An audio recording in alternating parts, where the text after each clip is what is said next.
See? Told you they'd be here. Xavier! Oh, and Shiori and Farina too! Ah, Hydro Archon above! If it isn't my darling camera operator and clapper loader! A very happy Fontinalia festival to you as well! I'm guessing you came back to celebrate with us?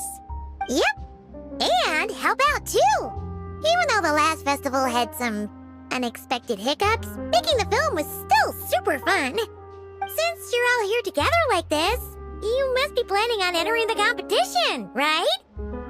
Of course! A celebration of the entertainment industry. No one who's anyone would choose to sit this one out. It only happens once a year, after all. Fontaine Fashion Week might be more my speed, but the film festival brings in a lot of orders and boosts brand recognition, so I wasn't going to miss out either. A few new awards have been added this year, too. Best Director, Best Costume Design, oh, and Best Camera Operation. Ooh, sounds like we've got work to do. Come on, tell us! What's Musketeer Pictures film gonna be about? Oh, about that. What's wrong, Xavier? What's with that look? Oh, man. You weren't scammed by some shady investor again, were you? No, even I'm not naive enough to fall for something like that again. Besides, thanks to the fine people here, Musketeer Pictures has more than enough funds to shoot without investors. And yet problems persist. Huh? What do you mean? Well, we were planning to replicate our past success and shoot a film based on a popular novel. But as we were holding auditions for the female lead earlier today, a striking young mademoiselle wandered in by accident. Her disposition was simply ethereal, the look in her eyes somewhat melancholic. Oh, I wish you could have been there. The awe I felt can scarcely be put to words. You had to be there, friend. No matter where she stood, it was as if her surroundings, even the air itself, turned into the perfect shot. Guess you found your lead actress, then? No, quite the opposite. My script is entirely unworthy of her. I fear it is. Nevertheless, I couldn't help but approach the mademoiselle to ask about her background and what brought her to Fontaine. What did she say? Sadly, she said her best friend was gone. After returning to her own homeland not too long ago, she decided to visit where her friend was from to remember them better. Oh, no wonder she looked sad. Yes, but that's when it struck me. Why not cast her as the lead in a film centered around her search for this old friend? Huh? You're gonna rewrite the whole script? But is there even enough time? Isn't the prep work super complicated? We might not finish. Think about the difficulties we faced with the 2 Musketeers. We had to start from scratch back then, too. I'd say we're ahead of the game this time. Guess so, but... Don't worry, Paimon. Shiori and I have evaluated the proposal, and we support Xavier's decision.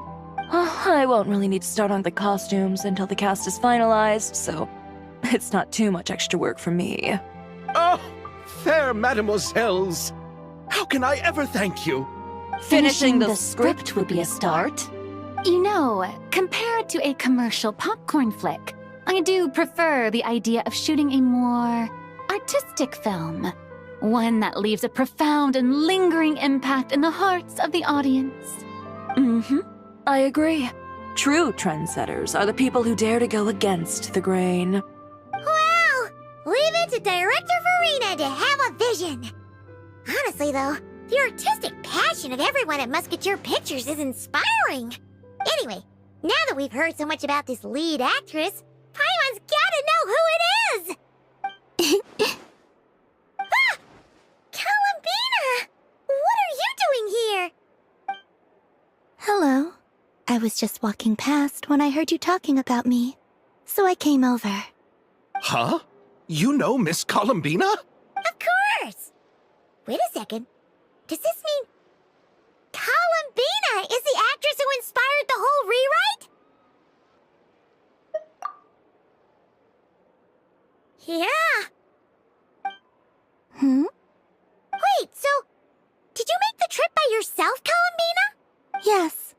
I mentioned how I wanted to visit other nations once things settled down in Notcry, remember? So I went to the curatorium to ask Never for advice. She told me about the film festival in Fontaine and said it might be fun to visit. I spoke to Lauma before I left too, and she thought it was a great idea to get out for a bit. It's just, I received quite different travel advice from the two of them. Oh? How so? Well, Lauma told me to go out and experience new things and make new friends. What a wonderful suggestion. That's how a trip should be. What about Nefer? She said, don't trust anyone and don't talk to strangers. Yep, that sounds like her. I can understand that too. It shows this Nefer cares about you a great deal, Miss Columbina. Yes, so I plan on combining their advice. All I need to do is turn strangers into friends, and then I can talk to them. Huh. That kinda makes sense, but also not. Hey, Chiori. Oh, look who's back. Happy Fontinalia Festival, you two. Oh, looks like we have a superstar in our midst. How about an autograph, Big Shot? Ha ha, very funny. All settled then? Yep, the Duke gave his blessing, and I cleared it with the Udex. During the festival, inmates with good behavior will get a chance to spend some time on the outside. Under the stringent supervision of the Special Patrol, of course. Risley! It's been a while. Happy Fontinalia Festival! Does that mean Veronique and her brother will be at the festival? During a specific window of time, sure. Doesn't hurt to give the inmates something to look forward to. A little sun'll do them some good, I think. This is a friend from your travels, I'm guessing. Thought I heard something along those lines? Right! We should make some introductions, huh? Chevros, Risley, this is Columbina, a friend we met in Notcry. Welcome to Fontaine, Miss Columbina. I bet the weather's been quite an adjustment. Yeah.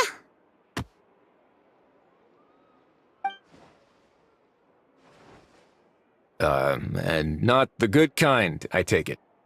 No, I quite like it. It's a lot warmer than Notcry. Then what was the punch for? Oh, should I not have done that? The flowers that bloom here are so vibrant, and the people are so kind. I just wanted to become friends as fast as possible. Ah, so that was meant as a gesture of friendship. Is that right, Miss Columbina? Mm-hmm. Isn't that what friends do?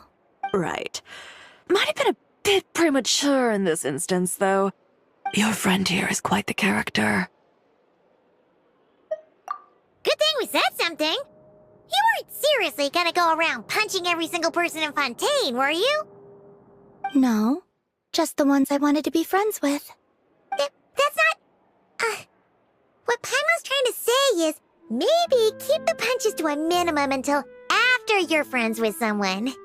If you say so. You're quite the character, Miss Columbina. So, are we friends? Of course. Any friend of the Traveler is a friend of mine. Yeah. Oof.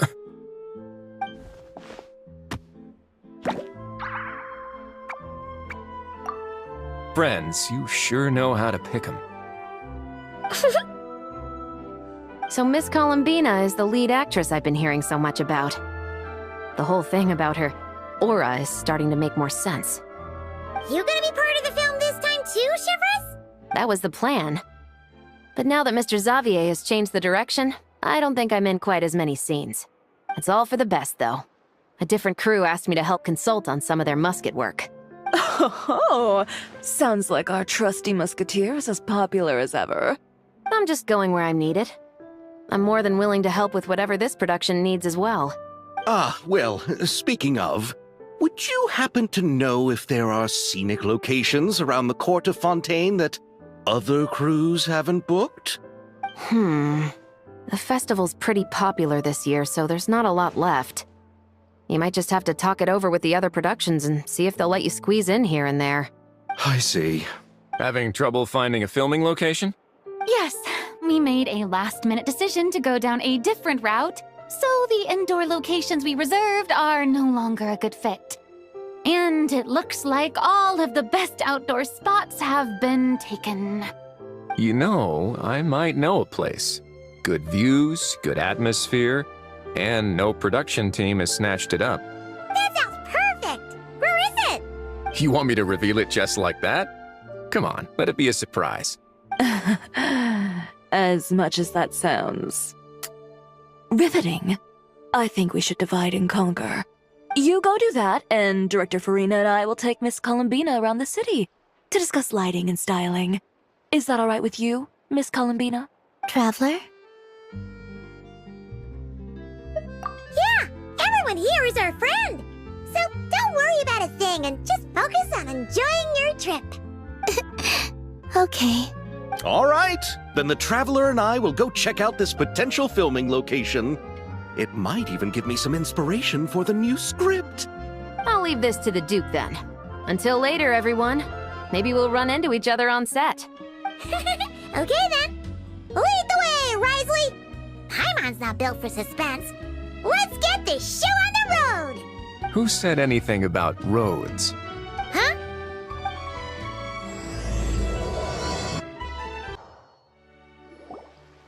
No way! You brought the winglet up to the surface? It'd make quite the grand backdrop for a film, don't you think?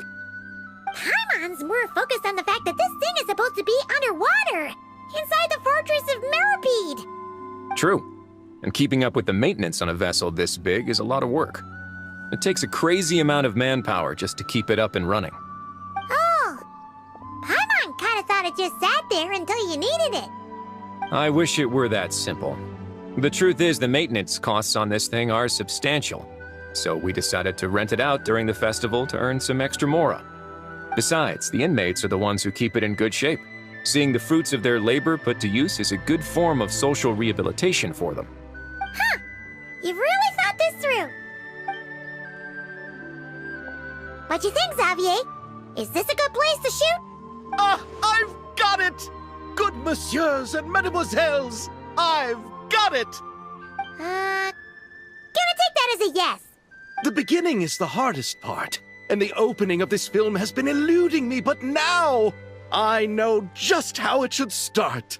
Glad to hear it. Thanks for bringing us here, Risley. Don't thank me just yet. This isn't quite a done deal. Huh? Not a done deal as in someone already rented it out? You said no other production teams had snatched it up. This person isn't affiliated with a production team. The rental fee was high enough to scare off plenty of other film crews, but she didn't blink. Made quite the generous offer, and didn't even attempt to haggle. Do you know what she plans to use it for? I'd like to at least have a rough idea before going in to negotiate. I didn't ask for the details, but I did see what looked like a fishing permit and a business license on her desk. My guess is she's planning on using it for some kind of restaurant or aquarium. A floating restaurant is sure to attract people, but an aquarium sounds cool too.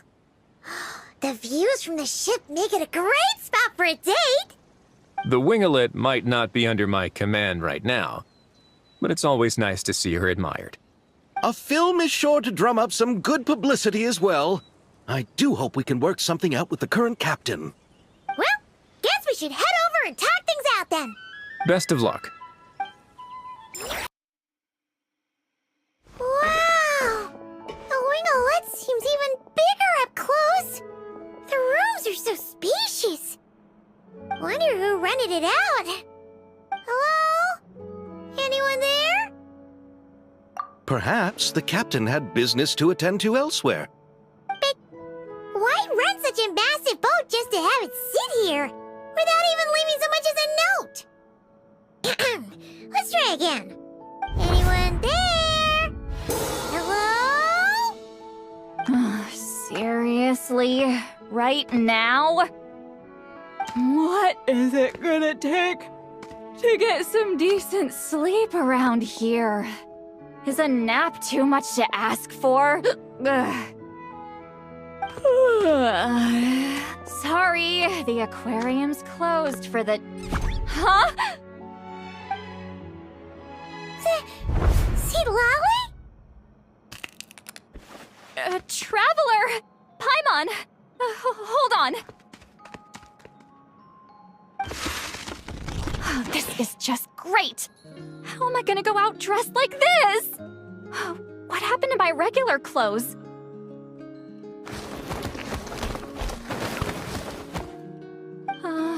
The wash! I put them in the wash after I drank too much and fell into the fountain. Oh, this can't be happening! Am I seriously gonna go out like this? Think we might have caught her at a bad time.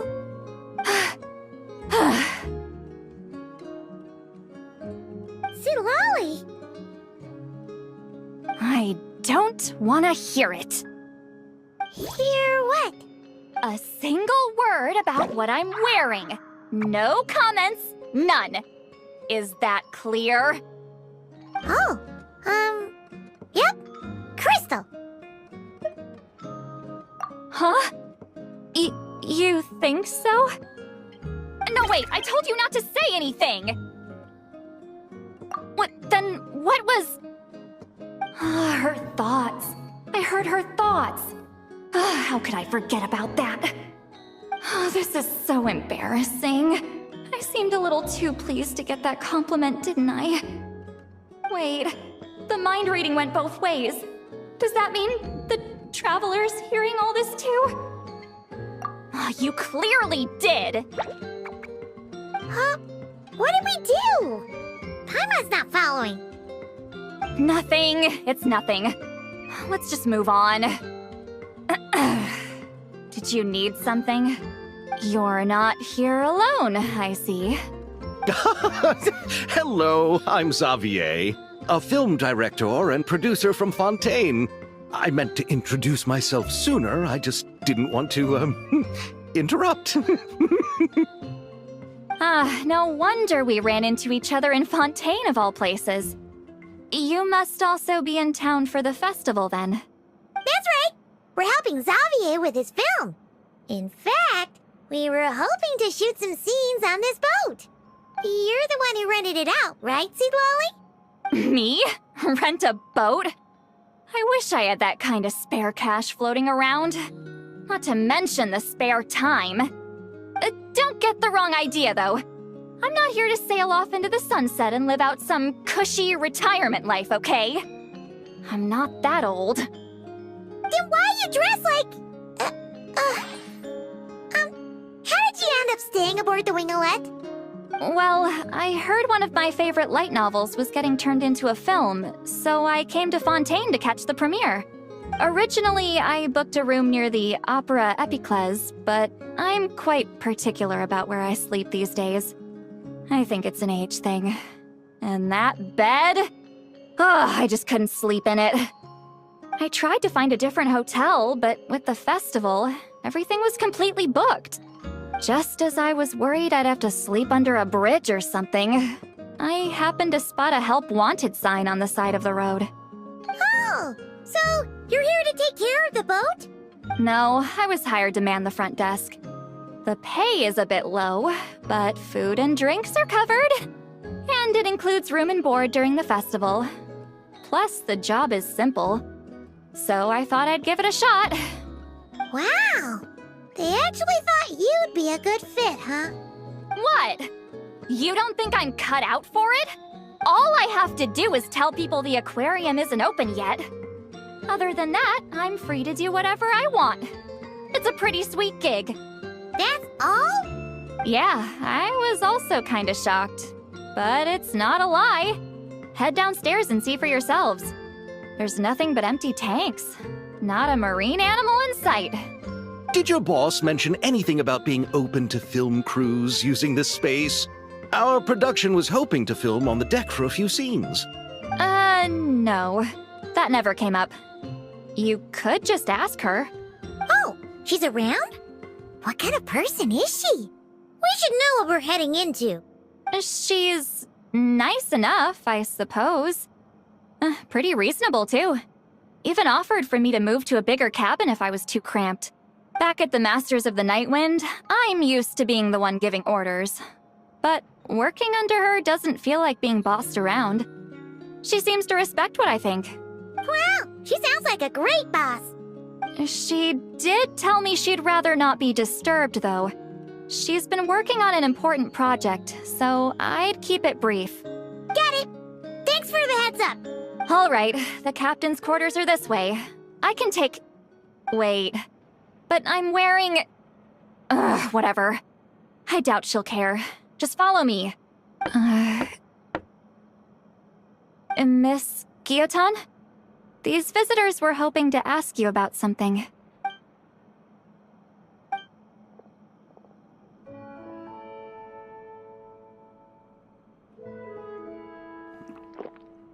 I thought I said to limit the interruptions. Just tell them the aquarium is still...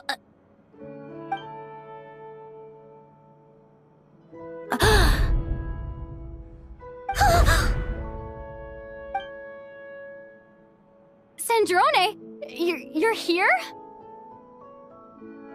Huh? You know each other? Are you okay, Sandrone? Do you still remember us?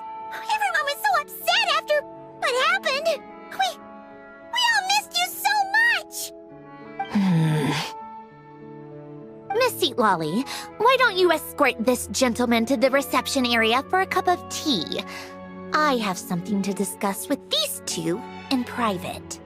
Ah, I see. Right this way, Mr. Xavier.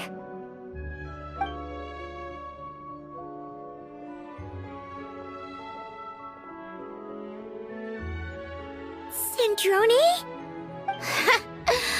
I really can't go anywhere without running into you two, can I? Are you okay? During the battle, your core, it was... Destroyed by that bastard Dottore. That's right. But as you can see, I'm fine now. No major issues. Or at least, there shouldn't be. Oh, what a relief! Why didn't you tell us sooner? Or come back to see your friends? Now that I have the chance, I just want to say... Hmm? Thank you for saving me. Huh? Don't get the wrong idea. I only saved you so we could complete that formula and defeat Dottore once and for all. Even if he did crawl back from the grave to make us all miserable again. That doesn't matter. You're still a hero. All right. But it wasn't just me. All I did was lend my brilliant mind to the cause and take care of one part of the plan. Although, I'm not denying it would have fallen apart without me. You got that right. You're amazing. But how did you go from From a lifeless pile of scrap to looking like this? Well, my mom was trying to put it a bit more gently, but yeah. Where do I even start?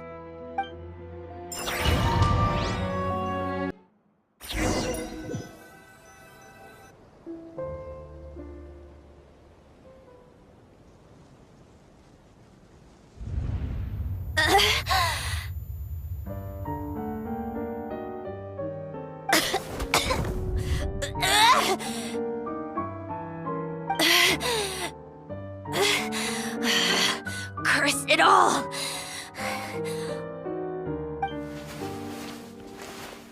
Where am I? Did we do it?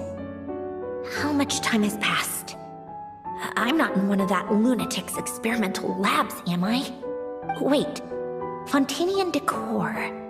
Books from the Research Institute. Phew. One thing at a time. Initiate self-diagnostics. Assess the extent of the damage. Cut power to compromised, non-essential components. Then reconstruct available action modules. Severe damage to the core. Dottore, you bastard. Polonia?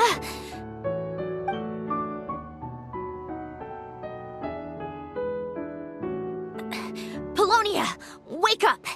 Activate!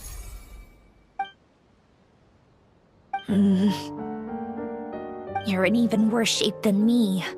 Internal gears and energy circuits are barely intact. Extreme damage to the core, just like me. Rebooting is off the table. Even if I could repair the damage, I don't know if... You used up all your critical energy in those final moments, didn't you? To protect the core of that guy in the hat, and the numerological array. Wait, the array. Yes! The prototype is still here. But can I even run it in this state? Whatever. I have to try. I just need to confirm one thing. Activate the numerological array. Connect the computing core to my body. Just like I thought. It needs too much computing power.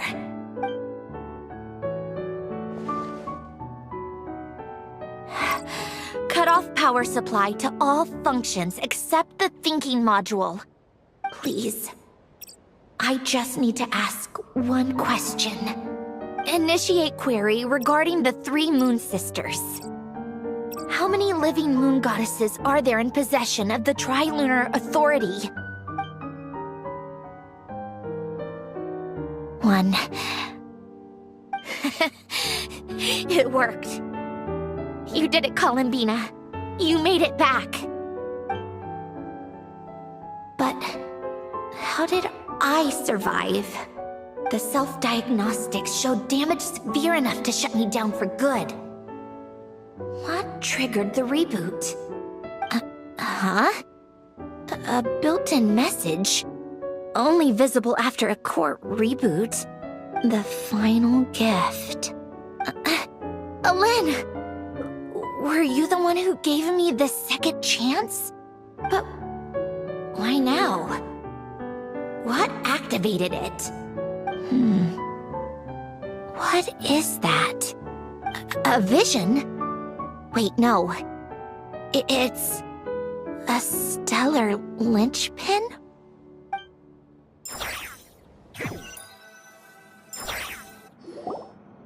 A stellar linchpin? What's that? You can think of it as a rare kind of vision. As for what causes one to manifest, well, that's still unknown. But in Snezhnaya, or in Afatui's research at least, it's believed to have some connection to the third descender. The third descender?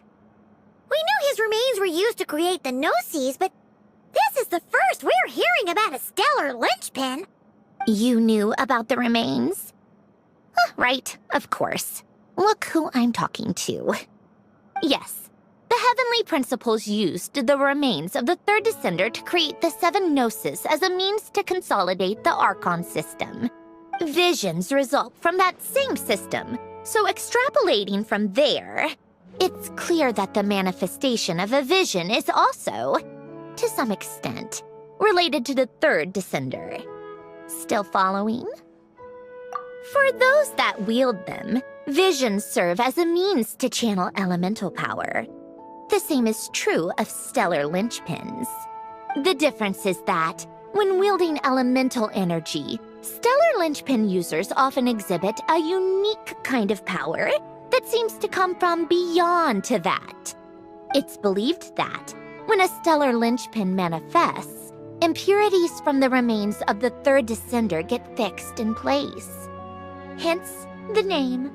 That's also believed to be the source of the strange power I just mentioned.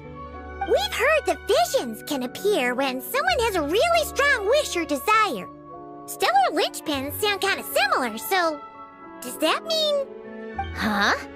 Oh, don't look at me like that.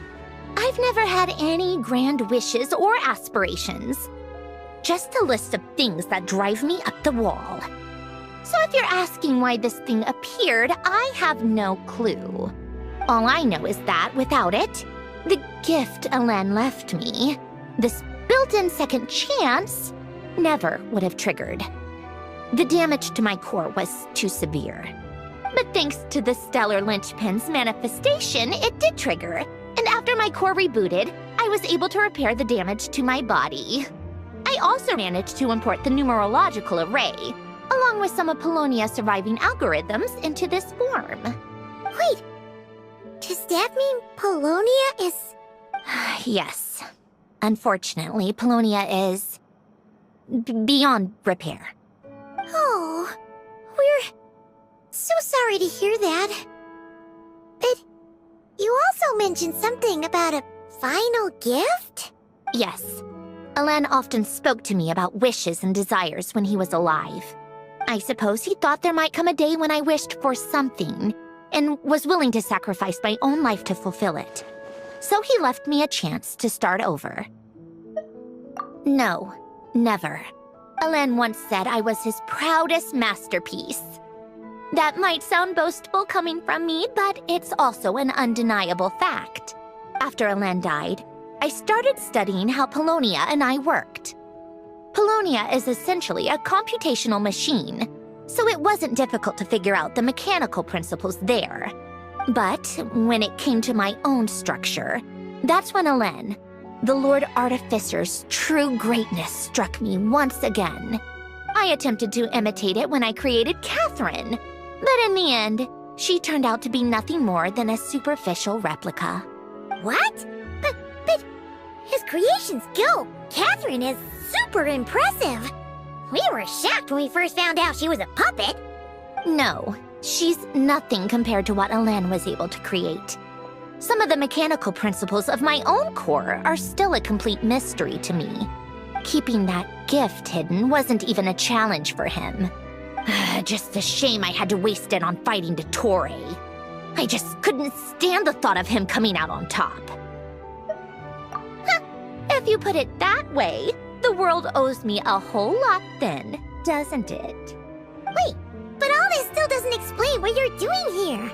Risley said you rented the ship and even had some kind of fishing permit? That's because I'm trying to go back to the place Alen and I lived when he was alive. My former home, I suppose you could say. The second chance wasn't the only part of the gift. According to the message, Alen left me a few other things that are stored in the house we shared together. I'm hoping that whatever he left me can help fix certain anomalies in my rebooted core. And help me understand why I received a stellar linchpin in the first place. Okay, so go back then. What does that have to do with fishing? And to think I'm talking to the saviors of Fontaine.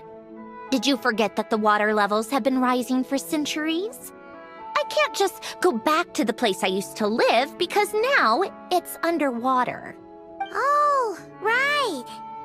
With the rising water levels and changes in terrain, it's not just a matter of finding where it is, but also clearing away any sediment or debris. But Fontaine law prohibits unauthorized individuals and organizations from excavating underwater ruins. A Melazine caught me the minute I even made an attempt. Why not apply for authorization then? And face the endless slog of Fontanian bureaucracy. No thanks. Besides, I'm a Fatui harbinger. The diplomatic implications alone would be enough to give the gestionnaires at the Palais Mermonia a headache. A fishing permit, on the other hand, isn't difficult to obtain at all. Minimal paperwork required, and under the name Guillotin, the application was a cinch. So you're exploiting a legal loophole? Am I? That underwater home belongs to me. If I happen to chance upon it while doing some fishing, what's the issue with that? Of course, I do have to catch some fish to put in the aquarium, just in case the gestionnaires come to check up on things. That's also the reason I hired someone to man the front desk. Huh? But isn't that kind of a waste? He went to all the trouble of getting a business license and rented out this giant ship. Just for show? If you want to run an aquarium that bad, be my guest. Use the facilities however you want. I'm certainly not going to stop you. All I want is to go back home and see what other gifts Alain wanted me to inherit. Hold on. Enough about me. What are you two even doing here?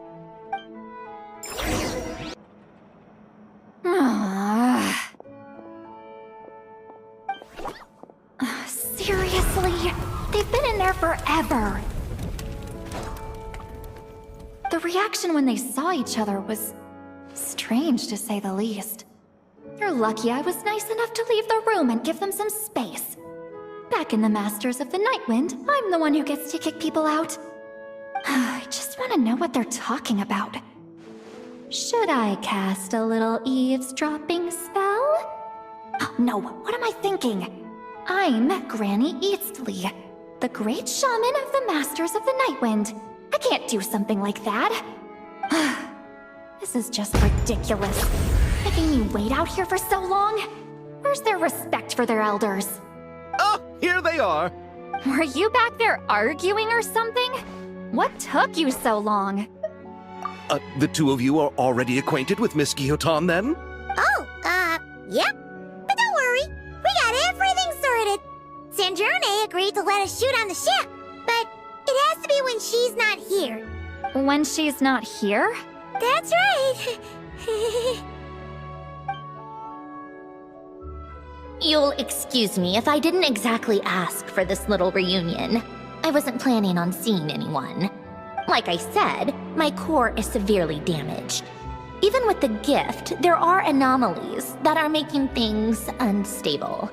I don't even know if I can continue to function without issues. So the priority is to fix these anomalies and get answers to my own questions. Then, I can see the people that need seeing. Anyway, just let Sandrone know when you plan to film Xavier, and she'll, steer clear. I do hope I'm not causing Miss Guillotin too much trouble. No! She just wants to keep a low profile for her own, complicated reasons. She doesn't want anyone else to know she's here. Understood. I'll be sure to keep that in mind. Oh, and see Lale? Huh?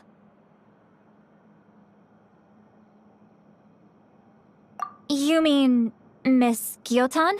What does she want? Oh, please don't let it be about the pajamas. What? The 7th of the Fatui Harbingers? Why are you telling me all this? I asked the Traveler about you, and I've decided it's best to be open in this instance.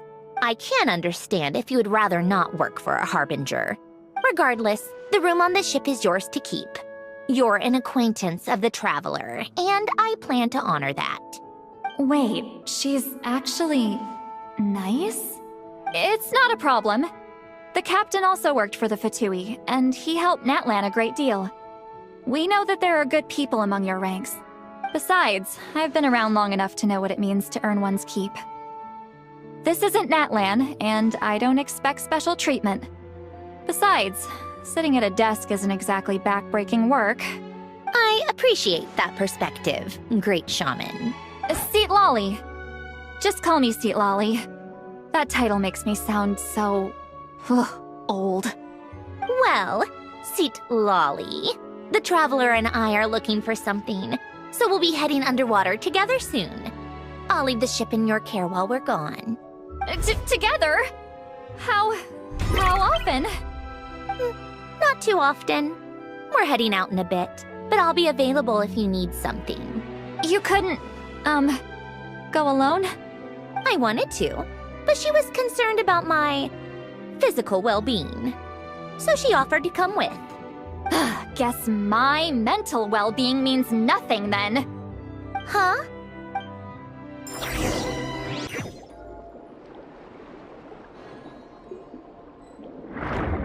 Huh. This place has changed a lot. Guess I really have been gone for a... Let's look around and see what we can learn.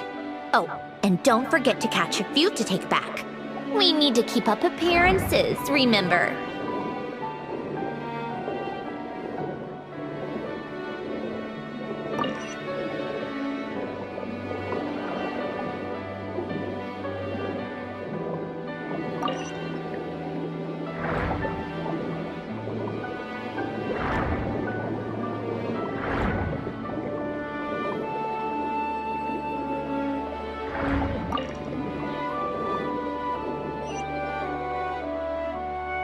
Poisson isn't too far from here, right? It's all a bit nostalgic, I guess. Back when I lived here, all this was still above water. All right, I have a general understanding of the terrain changes and sediment accumulation. We can stop here for now.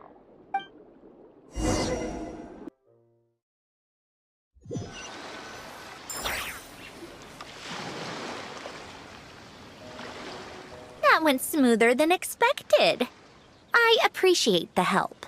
No problem. You doing okay though, Syndrome? Seeing your home look nothing like you remember, that can't be easy. I'm fine. Times change. People change. That's the one thing you can actually count on. I made peace with that a long time ago. You should head back and put them in the aquarium tanks. We finished ahead of schedule, so your crew is probably still on the ship. I'll follow in a bit. Right. Xavier said he was gonna test out a couple of shots. I'm sure. I want to take another look around on my own. Okay then. Want us to let you know when the filming is done? No need. Columbina relies on Kuvaki to perceive her surroundings. In Nodcry, her senses are heightened because Kuvaki is everywhere. But here, as long as she doesn't activate her abilities, her range of perception should be equivalent to an average person's line of sight. I figured that out back in Snezhnaya.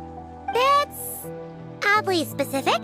I have hiding from her down to a science. So, what? Things might be a bit different now that she's merged with the Moon Sisters, but I doubt there's been a drastic change. The point is, you two can head back. Don't worry about me. Okay, if you say so. Come find us on the ship if you need anything.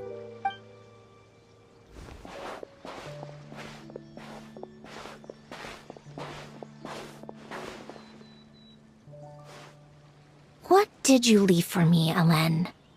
Did you know I would come back? Or did you make it so I would have to?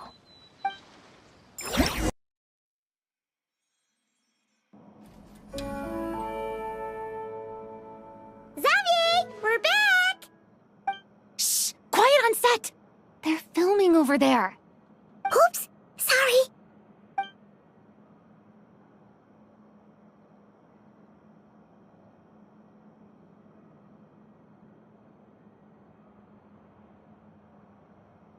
What's your take, Detective? Bullet wound to the chest. Gunpowder residue on the clothes. The victim must have been shot at close range. You think it was someone they knew?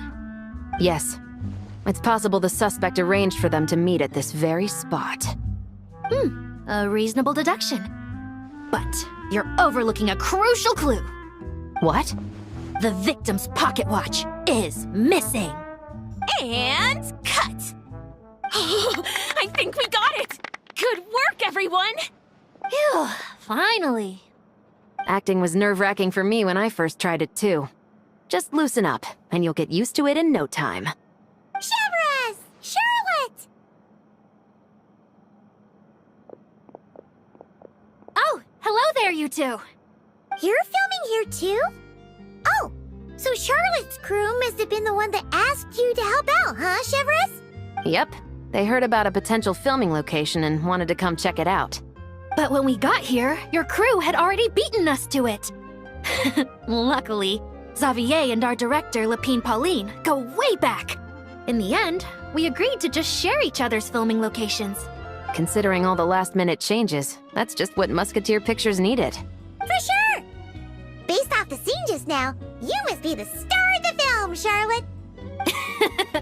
You bet! This detective costume really suits me, don't you think? Oh, for sure.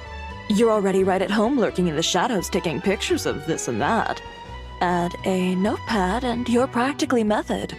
Thanks, Miss Chiori. I appreciate the compliment. That didn't sound much like a compliment to Paimon. So this is a film set? It looks like a very happy place. This must all be quite new to you, Miss Columbina. Yes. I watched a few films with a friend once, but she thought there was no point if I wouldn't open my eyes. So she stopped inviting me. Looks like I missed out on a lot. True, but being an actor seems like a tough job. Huh?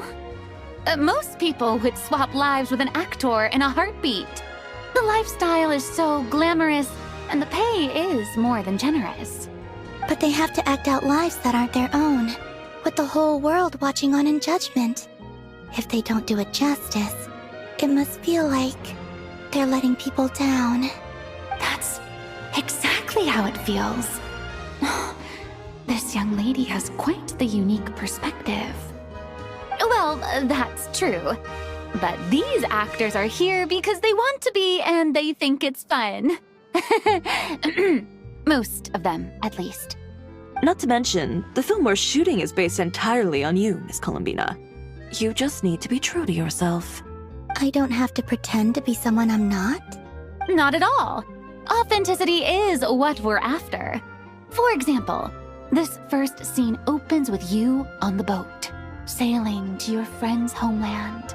You just need to think about that moment in the story and picture how you would feel. Oh, okay. We're all here? Wonderful! Let's head to the deck and get shooting. Oh, and this is for you, dear Paimon, your clapperboard. Whoa! Is this the same one Paimon used for the Two Musketeers? The very same. I saved it just for you. Thanks, Xavier! Feels like being reunited with an old friend. Of course! That said, I have a different job in mind for you this time, traveler. Our film is focusing on a single protagonist, so conveying the subtle changes in her state of mind is of the utmost importance. In addition to the actor's own performance, another way we can convey that is through lighting. Huh? But there's already a lighting specialist, isn't there? Yes, but it's clear the traveler and Miss Columbina share a deep bond. You might have a better chance of understanding her frame of mind in certain scenes. Oh, that makes sense. So, what do you say? Willing to take on the role of lighting specialist? It's settled! I leave the job of translating our leading lady's inner thoughts in your capable hands. All right, without any further ado, it's time for production on our film, A Homecoming, to officially begin! Turning it over to you once again, Director Farina.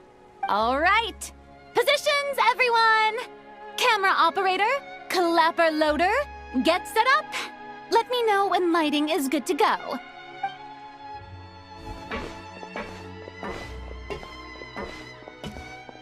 All you need to worry about, Miss Columbina, is hitting your mark. Other than that, just focus on immersing yourself in the emotions of the moment. Okay. Good. Lighting, are we ready?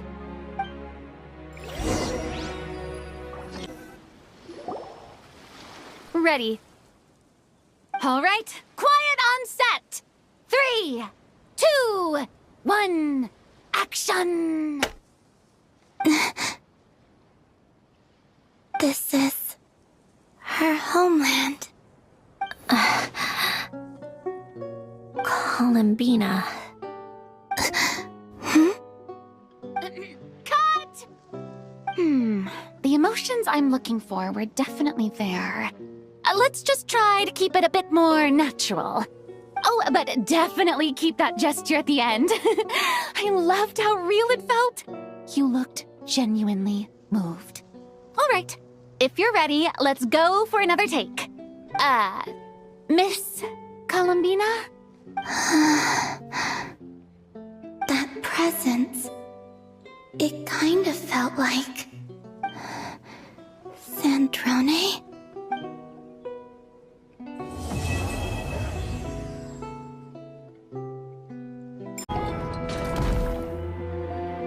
Ah, you're here. We should get going then. Xavier and the others should be filming soon. How's it going?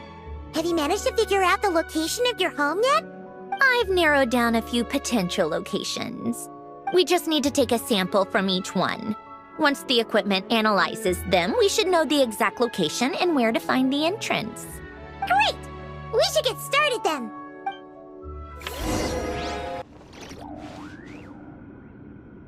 So, this is where you used to live? It's beautiful! There's even a garden! Back when I lived here, it was my job to tend to the potted plants and flower beds. Still growing strong even after all this time. Who would have thought? If the weather was nice, I would take Alen out in his wheelchair and we would go for a walk. Before long, we started bringing Polonia along too. Come to think of it, I was the only one who could get around easily back then. Polonia always got stuck at some point, and it was up to me to launch a rescue mission. Happy. I suppose they were. Uneventful, but pleasant. Repetitive, but peaceful. It was like living in a world where time didn't exist. Of course, that was all just an illusion. Death still awaits all of us at the end. Oh. All right, enough standing around. Let's head inside.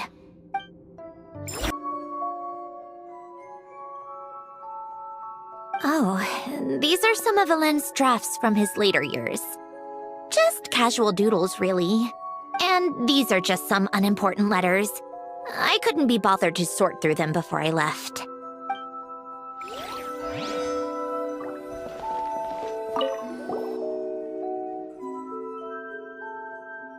Wait, the people in this picture look kind of familiar. Oh, this was taken when Alen and Renee were both still at the Fontaine Research Institute. Before their falling out. In his later years, Alen would often sit by the fireplace and stare at this picture, wearing an expression somewhere between guilt and longing. He said he sometimes regretted not helping his friend when he needed it most, even if just to stop him.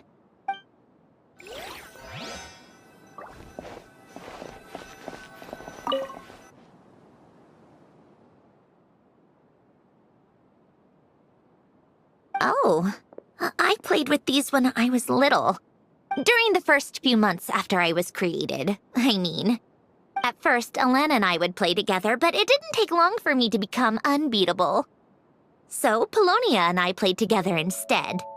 Yeah, these don't look like Paimon's kind of games. Logic and math puzzles? Those happen to be my specialty. It's been so long. What do you say? Should we play a few rounds? Let's go with this one. The gears on the left are stacked from largest to smallest. The goal is to move them to the other side in the fewest number of moves. Just remember, you can't stack a bigger gear on top of a smaller one.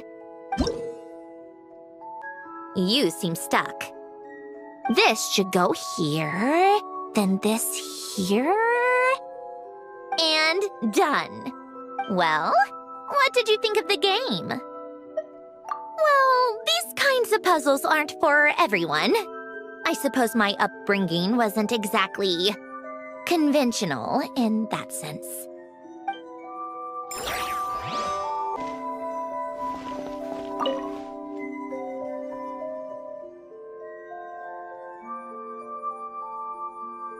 This was Alen's workbench. Later on, of course, it became mine. It's where both Polonia and I were brought to life. Before Alen was bedbound, this is where he would teach me about mechanics. I would sit and listen, chiming in with questions here and there. Later on, when he got too sick, I took over and would work on Polonia here. Wow!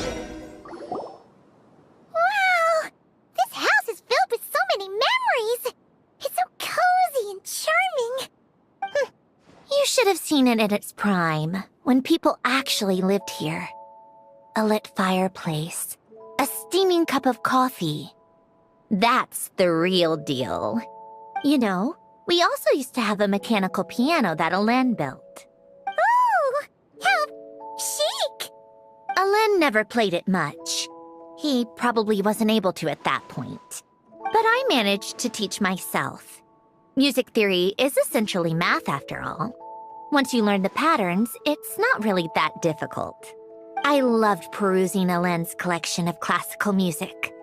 The chords and harmonies felt like individual mathematical puzzles. It was fascinating, so I did some composing as well.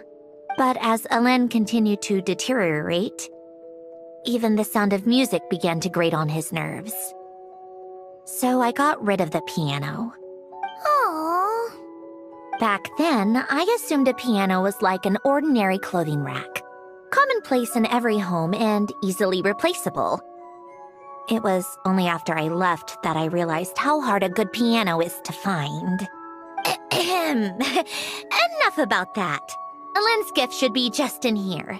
The only things undisturbed before I left were a few of his personal belongings.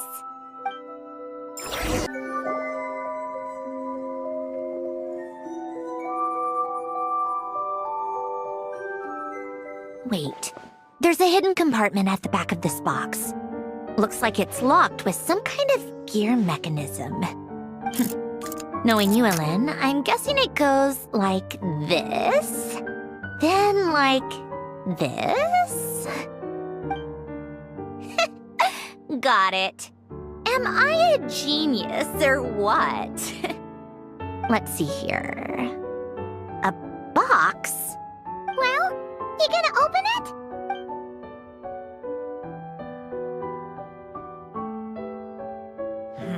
It's heavier than I was expecting. Just how much stuff is in here?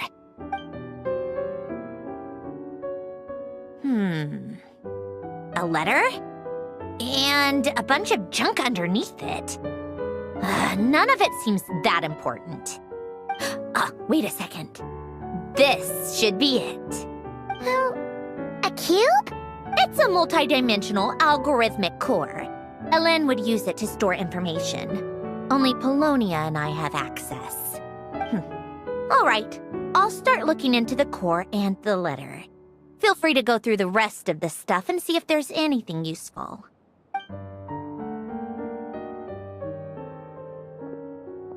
Okay. Hold on. There's another picture in here. This one has writing on the back. A snapshot of you playing among the plants shortly after you were born. You seem to like these flowers a lot. May you grow and flourish just as they do. Huh? Wow! Look how happy you are in this picture.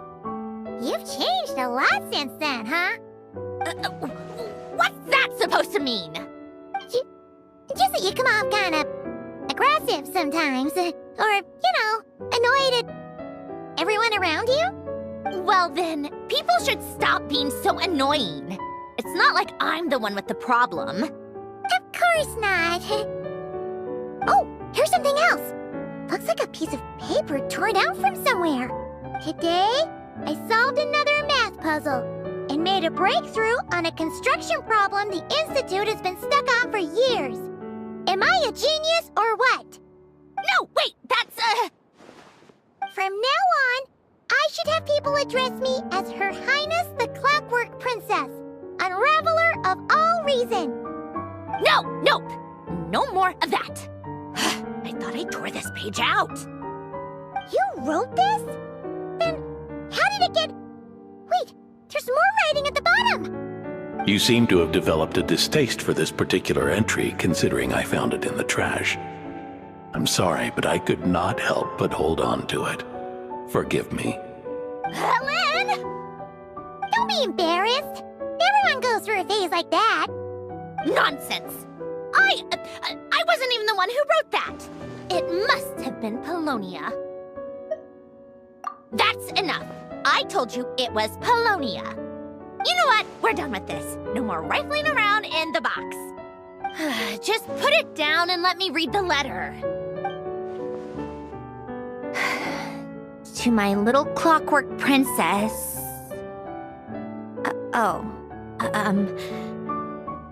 Not another word. Got that?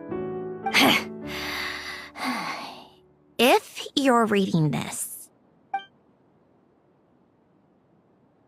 You've most likely received the gift I left for you.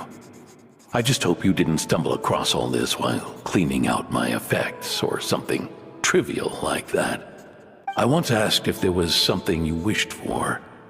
Do you remember that? I wonder if time has changed your answer.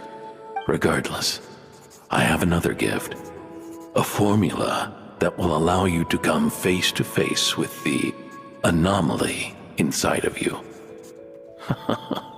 If you even still call her that. Why this gift? To understand that, allow me to wax poetic on the soul once again. I would ask you to stick with me until the end, but I know you will. You always have. I believe a person should be born twice over in their lifetime. First, there's the birth that grants us life. Then, the birth of the soul. It's a matter of transforming the life bestowed upon us into the life we choose for ourselves. And to do that, we must look inward. We must make a conscious choice to define the meaning of our life, instead of allowing the happenstance of our existence to pass us by. This is the process of recognizing the soul that lives within us. You are my proudest masterpiece. I told you that long ago. But to me, you have never been a creation or a machine. To me, you're just like the rest of us. You have a heart. In fact, some theories think of the human brain as nothing more than a machine, and thought the product of its computations. So you see, perhaps we're not so different after all. Your inner machinery is just far more advanced than most, no matter how one looks at it. The heart is a complex thing, a place where logic and reason collide with our emotions.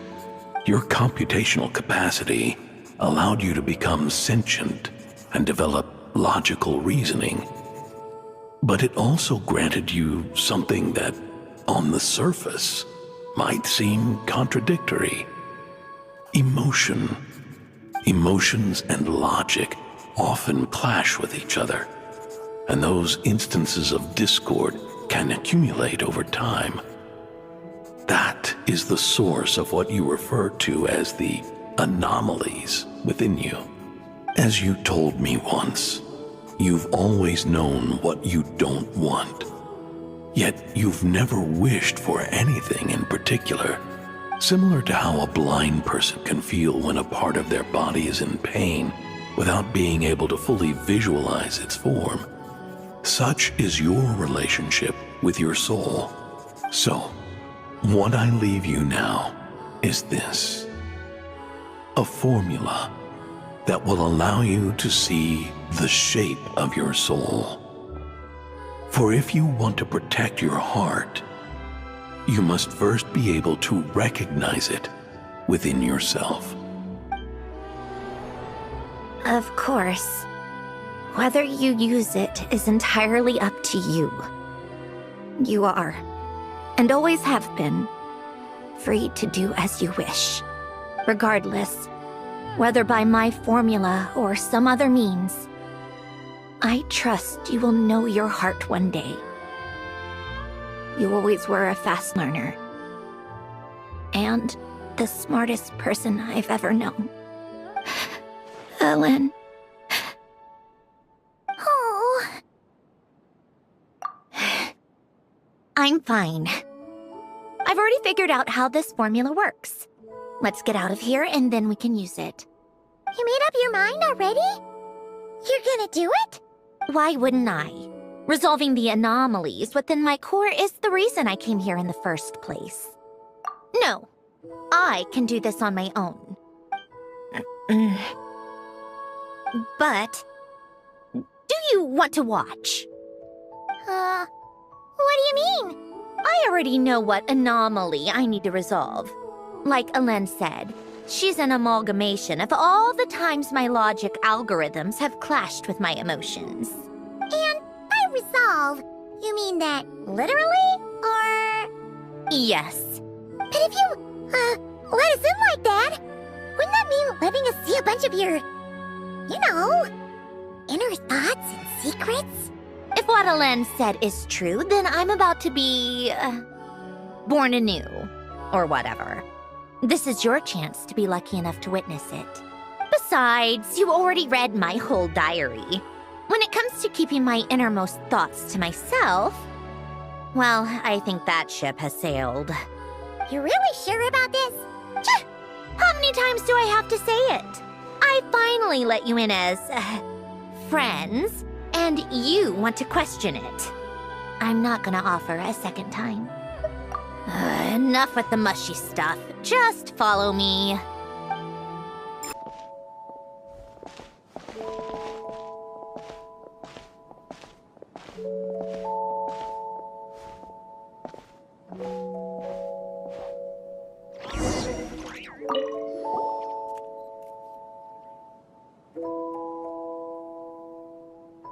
All right.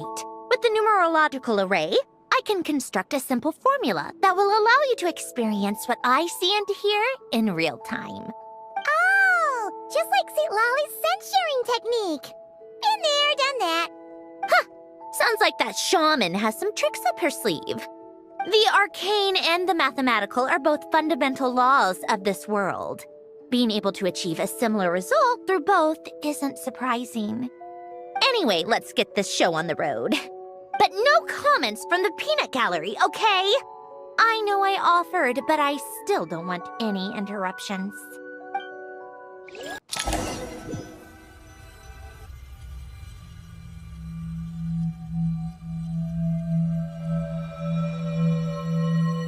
Is this... my heart?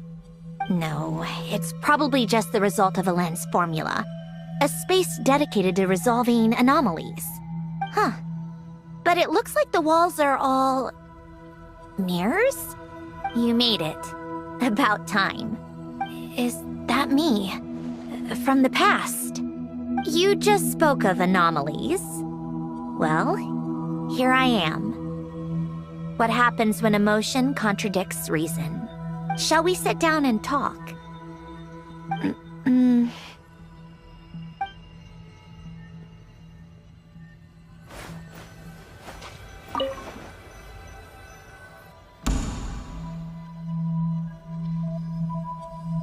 That should do it.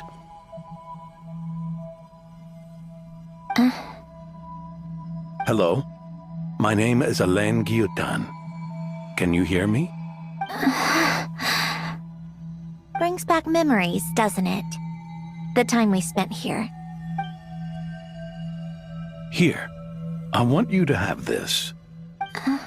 A notebook? You can use it to write things down. I don't need to write things down. I have unlimited memory. Even so, some things are more important than others, right? You can use it to write about the things that matter. So you wish me to carry out a basic priority sorting operation? I suppose you can think of it like that for now. But journaling is also an act of finding oneself. Much like we use wooden stakes to guide a plant to grow in a certain manner, what we choose to write down gives the soul much-needed direction. In the act of choosing what to forget and what to hold on to, we decide what kind of person we want to become. I don't understand. Like I said earlier, I don't need something like this. This is where we were born. Where our life began. Mornings of tending to the garden. Afternoons spent cleaning, reading, or studying. Evenings of cozying up by the fire, listening to Alen share stories about his past.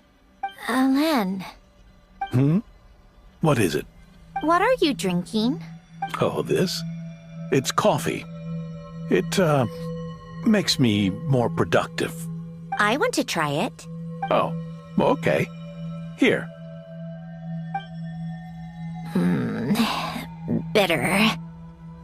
Speaking of, why did you design me with senses? Taste, smell, touch. Well, I'm not quite sure. It just felt like the right thing to do. I suppose I hoped you might have a life of your own one day. and that you deserve to experience all life has to offer. Oh. Still bitter. But the smell is nice. I thought those peaceful days would go on forever. You know that's not possible. Maybe. But how was I supposed to know the end was just around the corner? That was just bad luck, was it? Well, it certainly became a pattern, now didn't it?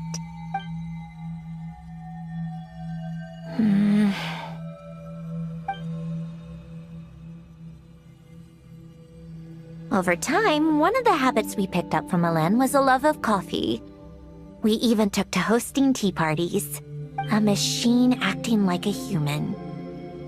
Kind of laughable, right? I suppose that's just what I'm used to. Yeah, that's just what we're used to. Hey, this place isn't half bad. Great spot for a party. More and more people seem to be showing up to my tea parties uninvited. Anyone care to explain? Can you blame me? I saw Columbina leading Capitano somewhere, and I had to see what that was about. I had simply asked Columbina where I might find Arlecchino. I have business to discuss with her, and Columbina suggested looking here. Tartaglia and I were unaware that this was a private gathering. Apologies for the intrusion. It won't be for long. Whatever. Just add it to the list of annoying things that have happened today. What's one more? Since you're here, you might as well stay for a cup of tea. See? Told you she wouldn't mind. Much obliged, Sandrone. Well, look who we have here. Good thing I brought extra desserts. This has turned into quite the occasion. Capitano, I was just about to go find you. Pardon the intrusion. Rest assured, I won't sully your gathering with talk of work. We can have our discussion later. Spoken like a true gentleman. A certain unmannered 11th seat could learn a thing or two. You know, you really should start being nicer to me, Rosaline. Or I might just snatch that 8th seat right out from under you. I'd like to see you try. If you're gonna fight, take it outside. The only mess I plan on cleaning up is tea-related. I still don't understand how our quiet afternoon turned into such a crowded gathering. One by one, people just kept barging in. And then, one by one, they left without a word. Yeah, pretty annoying, huh?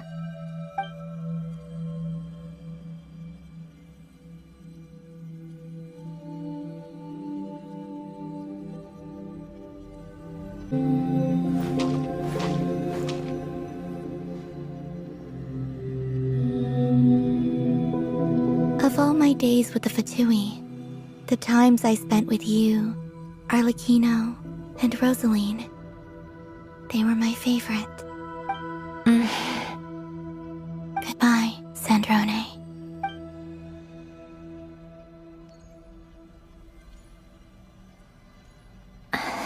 Don't go, Columbina. We should have just said that. Why didn't we? If we had, would the story have had a different ending? She couldn't stay. There was no future for her here. She would have just faded away. You're right.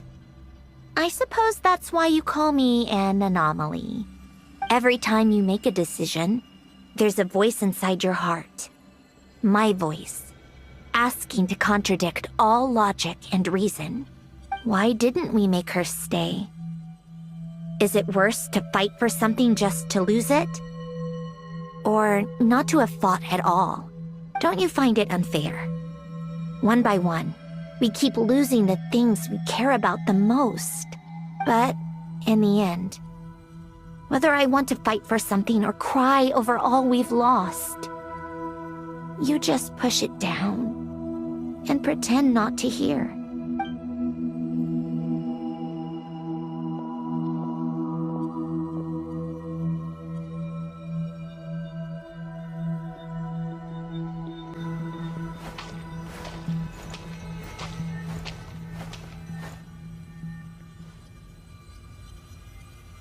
And now, even Polonia.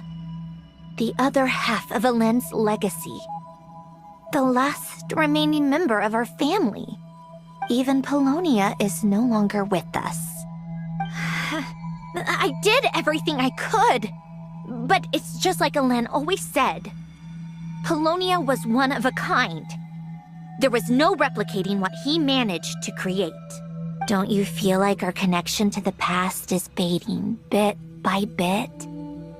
Like, even the things we have left are slowly slipping away. I suppose.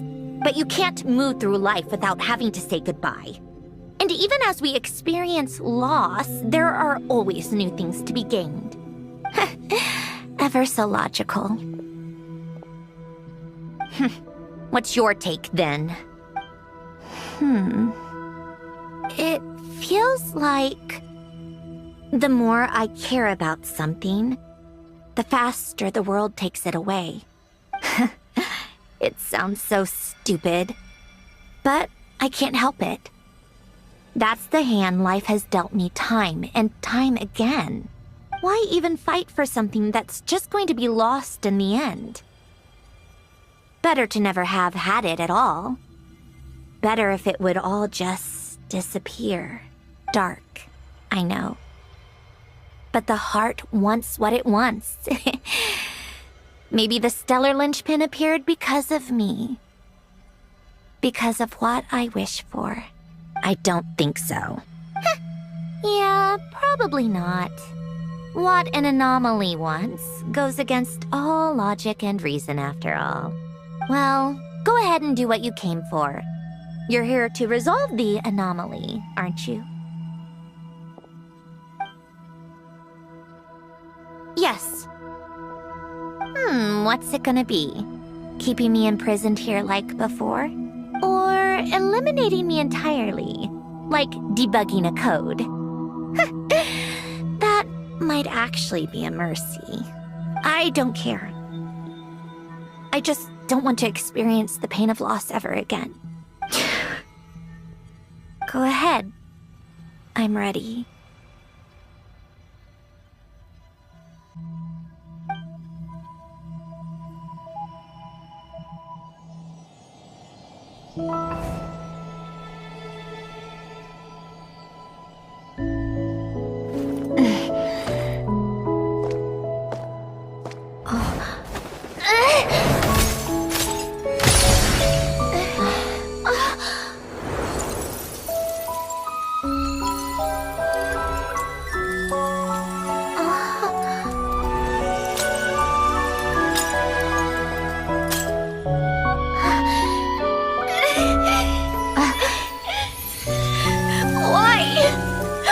Why do we keep losing everything we care about?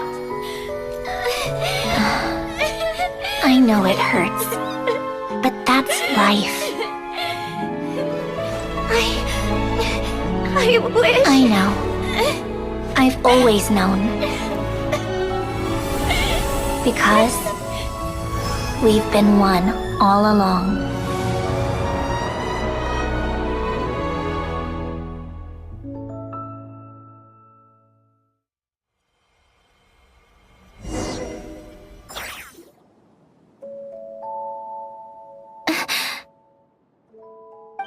Sandrone! I'm fine. It's okay to cry, you know. Cry? You've got to be kidding me. Save the comforting for someone who needs it, Paimon.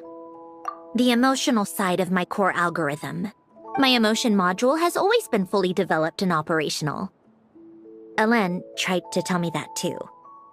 I've just chosen to ignore her voice all this time. I suppose.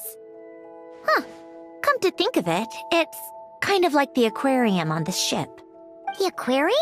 The old me took one look at it and saw something I would inevitably lose. So I stopped putting in the effort. Then, one by one, the fish all swam away, and the place became even more bleak and depressing. Pretty pathetic, right? Don't say that. A lot of people would feel the same. It just shows how much you care about what you have. Now, After seeing what you've done with the aquarium, I have to admit, I think it's beautiful. It's like you said, we get to keep the things we gain along the way. And those are things that can never be replaced, because we choose to hold them in our hearts. Well said. Besides, I've already died once. I'd be stupid not to make the most of this second chance. Right. Earlier you, or your inner self, mentioned something about her wish. What was it? You think that's something you can just ask and I'll tell you? Think again. I may have accepted my emotional self, but I'm not about to go all soft and mushy on the inside and pour my heart out. That said, taking a step in the right direction couldn't hurt. Starting with cleaning some old aquarium tanks of my own. Huh? Metaphorically speaking, I mean. Come on, let's head back to the ship. I need to talk to that shaman. Huh? Resentful lost souls? You couldn't get comfortable sleeping near the Opera Epicles, right? Well, I bet that's why. The Fountain of Lucine is where all the water in Fontaine gathers. So that's where the emotions within the water converge as well. Hold on. If it's souls we're dealing with, feeling uncomfortable should have been just the beginning. I should have been able to hear their voices or something.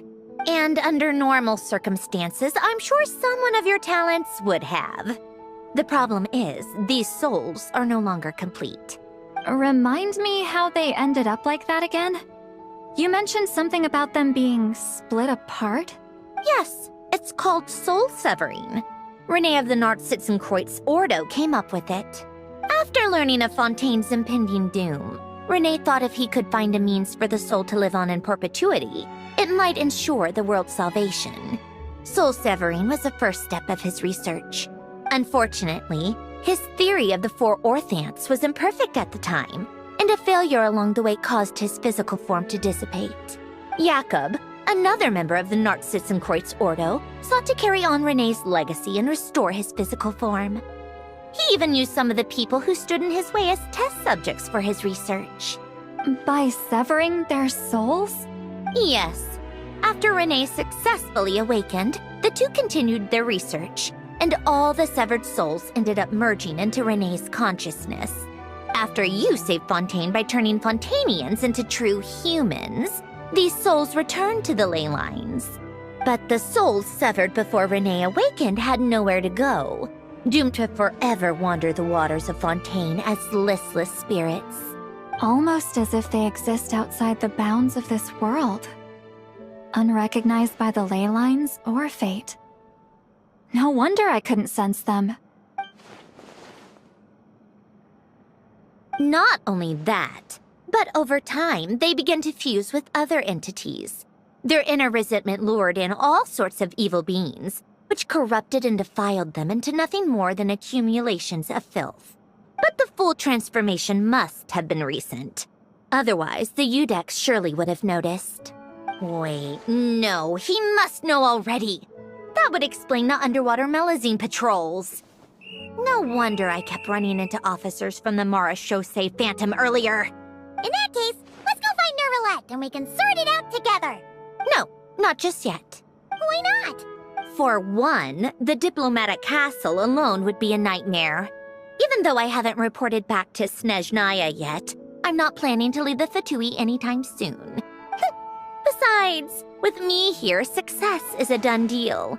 Involving other people would just complicate things. All I need is for Miss Lolly to help pinpoint the location of this monstrosity. Think you can do it? With my eyes closed. This is what I do. I'm a lot better at it than manning a desk, at least. But, how exactly do you plan on resolving this soul stuff? Even to me, there's no obvious answer. Seems pretty complicated, all things considered. Just trust me. I have the perfect solution. Oh, all right. If you're that confident, we'll follow your lead. Why the sudden interest in helping Fontaine with this, Androne? You never knew Renee and the others. right? No, I didn't. And you're right. This problem has nothing to do with me. I wouldn't get within 10 feet of the Nartsitzenkreuz Ordo or its members. But in his later years, Elen told me he regretted not helping his best friend when he needed it the most. He also felt sorry towards Marianne for being too lost in his mechanical research to look after her properly. If he were still with us, I think he'd do the same. He might have a few choice words to say about it, but even after everything, he wouldn't leave his friend's mess for someone else to clean up. Friends shouldn't hold grudges or leave behind regrets. Fixing what happened between him and Renee was one of his greatest wishes. All I'm doing is fulfilling it in his stead. You know, you really do seem a little different now. You mean everything that just happened wasn't for nothing? Why, thank you for pointing out the obvious, Paimon. Just washing off the grime of the past. Turns out, a lot can build up after being ignored for so long. What's this about aquarium tanks all of a sudden? They go off on some grand adventure and what? Now they have their own private code? Stupid. All right then, Lolly. Tracking this thing down is up to you. Huh? Oh, right. No problem. You get this, Granny Eatsley! You! Come with me to Hotel de Boer for a drink. Right now. Why? Because I said so! Miss Guillotin, I'll report back on the location tomorrow morning. Just need a drink or two first to bolster me up. Well, don't let me keep you. All right, you. Time to go. I've got scores that need settling. Huh?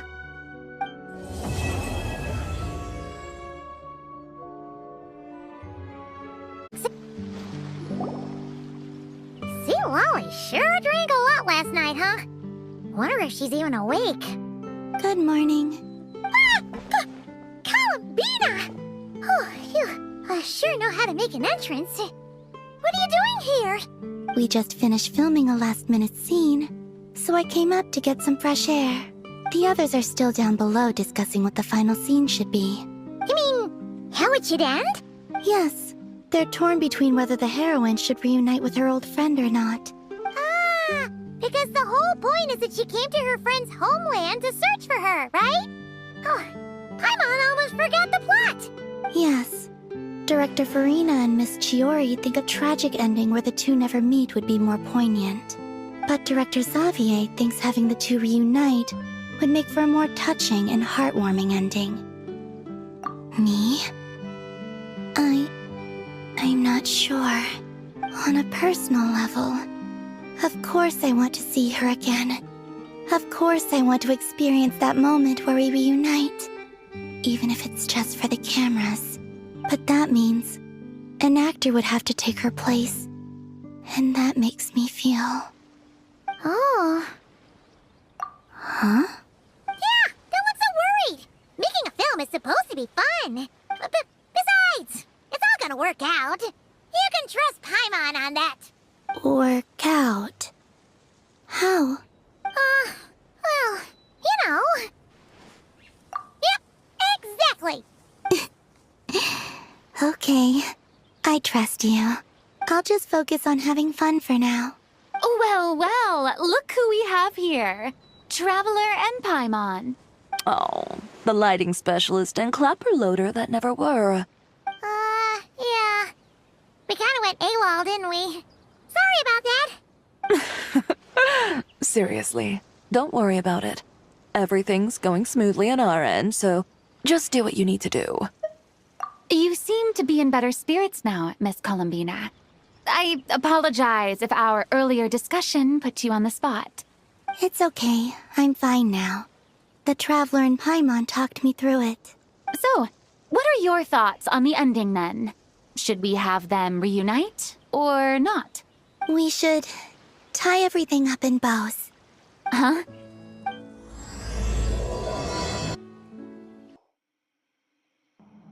Lolly, we're here. Oh, right on time. Well, yeah. We weren't the ones who drank our weight in alcohol yesterday. What? Are you suggesting Granny can't handle her liquor? It takes a lot more than that to get me drunk. Really? 'Cause, you stopped making sense after a while. Did I? Huh. News to me.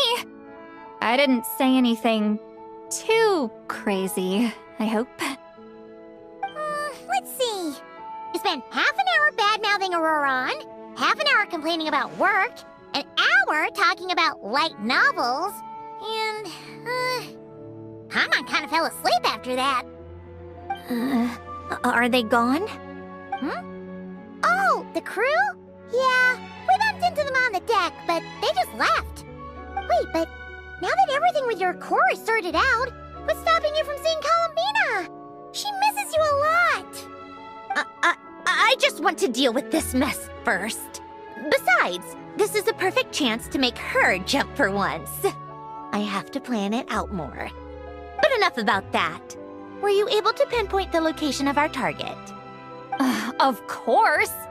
When Granny Eatsley promises something, she delivers. Great, let's see.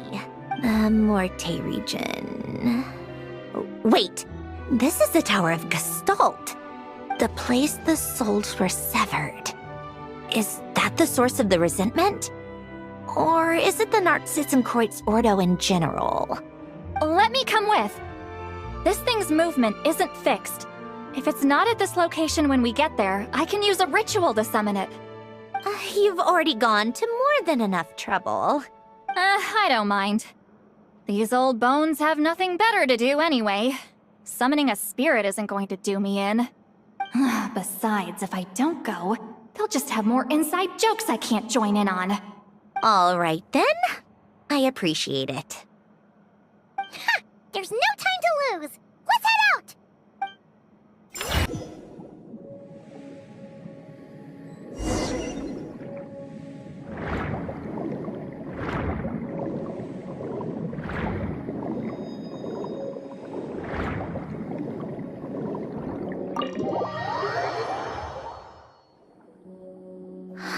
No sign of it so far.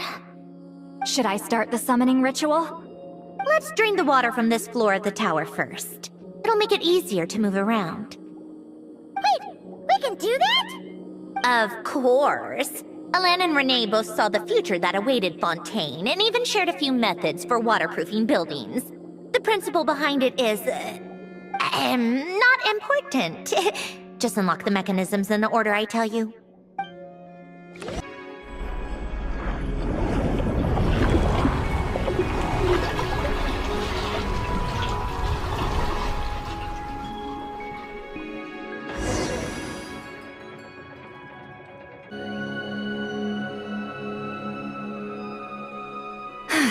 Ready?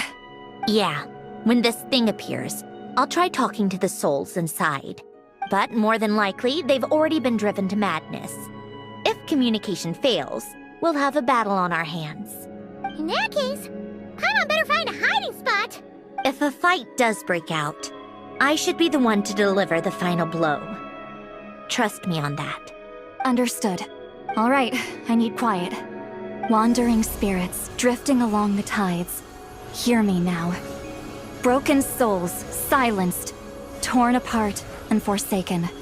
Follow the traces of the past and return to us. Let resentment recognize resentment. Let vile entities be drawn together. And in this place, take form once more.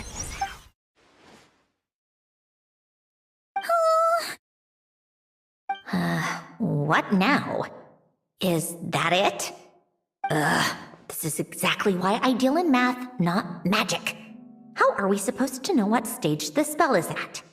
It's like there's no logic to speak of. Mechanical science is so much easier to... Watch out! Hey, you! Or whoever's inside of you. I need you to listen to me.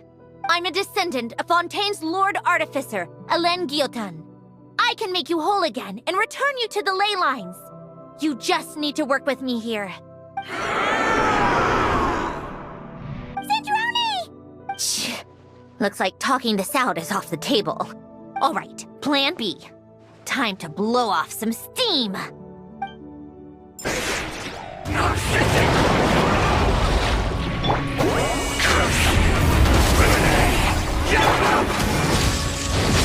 You're cursing out the wrong person! I didn't even know them!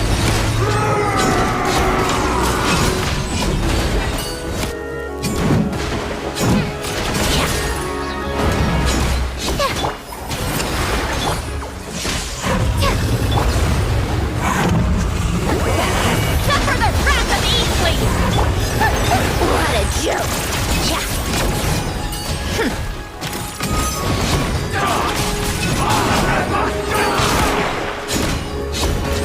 Most of them already did, but you still have a chance to return to the ley lines and reunite with your family. Just work with me here.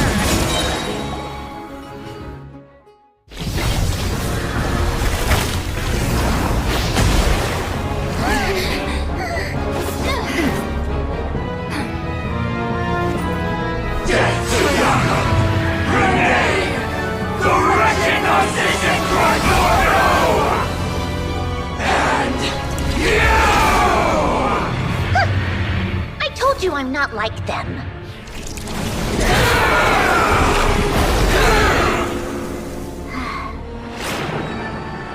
I'm stronger. Inverted. World formula. Reversion.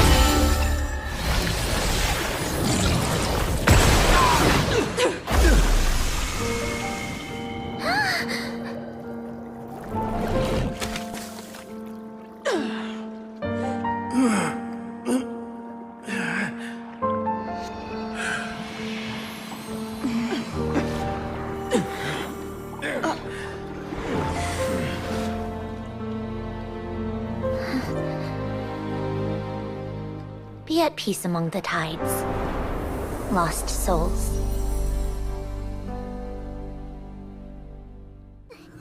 Is it over? Yep, told you it'd be a piece of cake. How did you do that back there? That creature was nothing special. Add a bunch of souls with nowhere to go, a touch of malicious energy, a few impurities, and a whole lot of resentment. And that's what you get. All I did was separate the original souls from the rest of the filth, allowing them to be accepted by the current rules of the world. The principle behind the world formula is divergence. Starting from a point of origin, it deconstructs and reconstructs the possibilities of the world to find certain answers. So, it would follow that reverse calculating the world formula allows us to achieve convergence and restoration instead. Using a numerological array, I was able to do just that. It's similar to the concept of homological reduction in mathematics. I reduced them to the basic fundamental essence of their being without changing their underlying nature. That meant... never mind. Judging by all the blank stares, I'm guessing you don't actually care. I think I finally understand how Outlanders feel when I ramble on about shaman stuff. Point is, it was super impressive! You really are amazing, Sandrone! You're just realizing that now? Ahem. Enough about that. We should get going. I'll go reset the mechanisms inside the tower. See you back on land. Well, that's one old mess for the books. Glad to have that over and done with. Feels nice to do a good deed every once in a while. You helped everyone out a bunch in Notcry, too. Kinda seems like you're just a good person at heart. I wouldn't be so sure. I'll be heading back to the Fatui soon enough. You two are too trusting sometimes. Fine. Just don't say I didn't warn you when it comes back to bite you.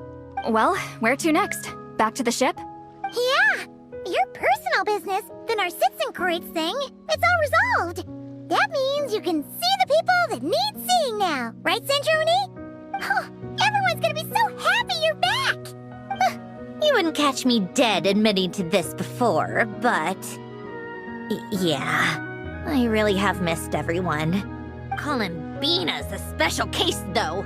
This time time, I'm definitely getting her back for all her annoying antics over the years.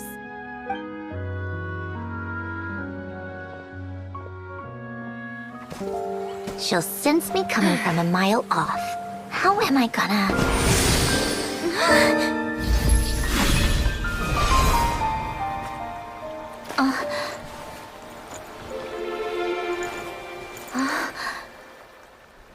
Sandrone? Is it really you? You're back? You didn't tell me. You avoided me. Why?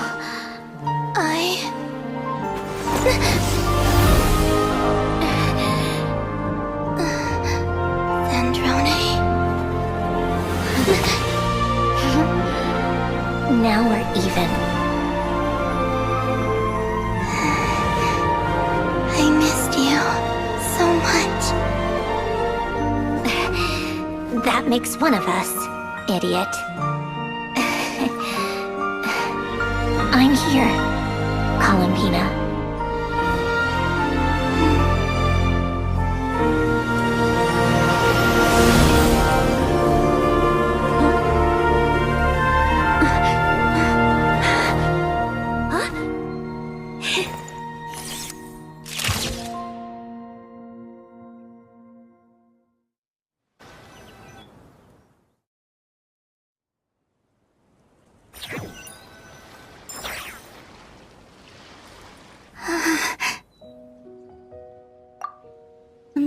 Sandrone. Don't ruin the moment. Or I'll start thinking about how you teleported me to a random location after I explicitly told you to stop doing that. And scene! Bravo! Bravo! We got it! This is exactly the ending I was hoping for. Huh? Where did you just go, Miss Columbina? You vanished! And then the next second you were back hugging this, new friend here. That was all on camera? Yeah. Well, the camera was already rolling and it happened so fast, so...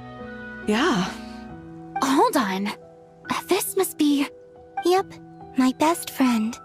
The one I was looking for. I never thought I'd actually get to see her again. I'm just... so happy. Plus, the film got a happy ending too. It's all thanks to you, Sandrone. Sandrone? You couldn't stop being annoying for 1 second? Columbina!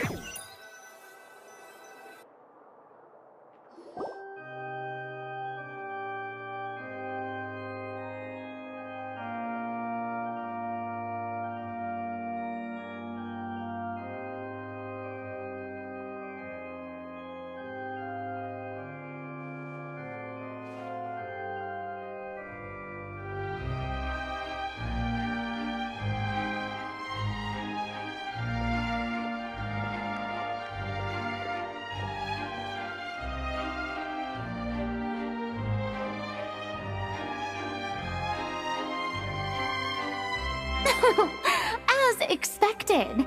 Going to the opera house is the true way to enjoy a film. You get to see the audience's reaction in real time, too. The ending seemed to be received quite well. I can't believe you let us include that in the final cut, Sandrone! You even agreed to help us reshoot a couple of shots. Thanks a million. Most of it was caught on camera already, so it's not like I had much of a choice. Besides, the film I'm in is going to be anything less than perfect. What are you laughing at? Nothing. It was just interesting to see us on screen together. I'm glad this moment is going to be preserved forever. Just a pity we didn't take home the Farina Award this time around. Well, Artistic films can rarely compete with commercial ones. You should have prepared yourself for this the minute you changed the script. True. Oh, did I hear someone mention the Farina Award? Come on, don't gloat. I won't. Our crew winning the Farina Award was a team effort after all. Costume design, script adaptation. Ooh, and the practical effects were so realistic. The flames and explosions even made me jump while we were filming. A lot of the effects were based on actual items the Special Patrol confiscated from criminals. Who knew they'd serve another purpose, right? But it turned out amazing! Really brought the thrilling scenes from the novel to life. Fontaine's film industry is seriously impressive. Which film did you vote for, Silali? Isn't it obvious? Great Detective Herlock, of course! That's the whole reason I'm here! You all should be proud, though. A lot of critics are saying really good things about your film, too. Longing and loss, searching for something even after it's gone. It's a film that makes you think about life and how important it is to explore those themes. Well, that is what the art of storytelling is for. Watching a film with friends is so much fun! There's so much to talk about! Ooh, let's throw a celebration later then! We're all old friends.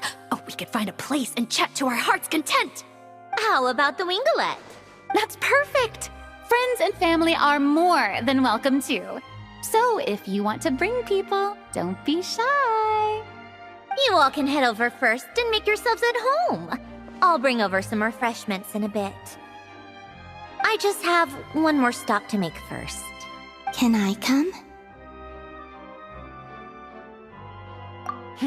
Fine. Not like you'd listen if I tried to stop you.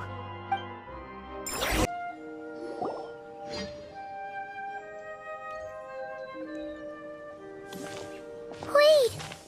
Is this? Yes. Here lies Lord Artificer, Elaine Guillotin. This is his grave. Oh. I'm sorry, Ellen. I'm sorry this is the first time I've been back since leaving Fontaine. I should have come to see you more often. I got your gift. I even cleaned up one of the Nartsitzenkreuz Ordo's messes along the way. Our home is just as quiet and warm as it always was. The flowers in the garden are still thriving. I'll make sure to tend to them more often from now on. Polonia received irreparable damage in battle. I should have taken better care of your invention. I'm sorry. Polonia was family to me. Just like you. You always said I was a fast learner. But I'm not so sure. It took me far too long to learn the things that truly matter. I never said this to you back then, but thank you for creating me. For giving me the chance to experience life. Being your family meant everything to me. Absolutely everything. Can I say a few words as well, Sandrone? Don't need my permission. Hello, Mr. Guillotin. I'm Sandrone's friend. You don't need to worry. Sandrone is doing great. Not only is she a brilliant scholar, she's made a whole bunch of friends, too. And she takes great care of them. As if. She'll never admit it, but she's always there when her friends need it the most. I wouldn't even be here without her.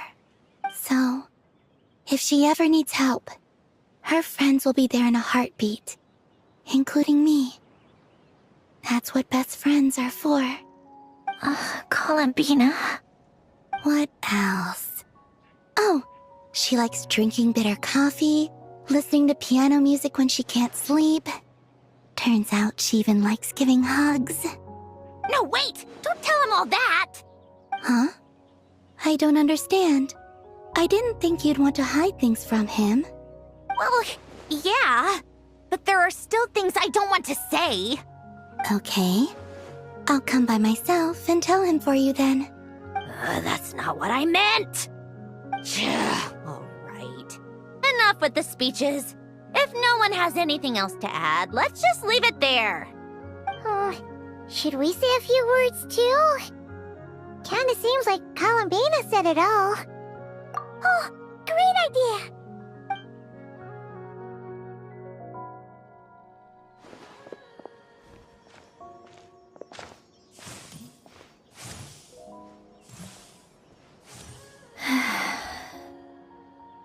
Goodbye, Ellen.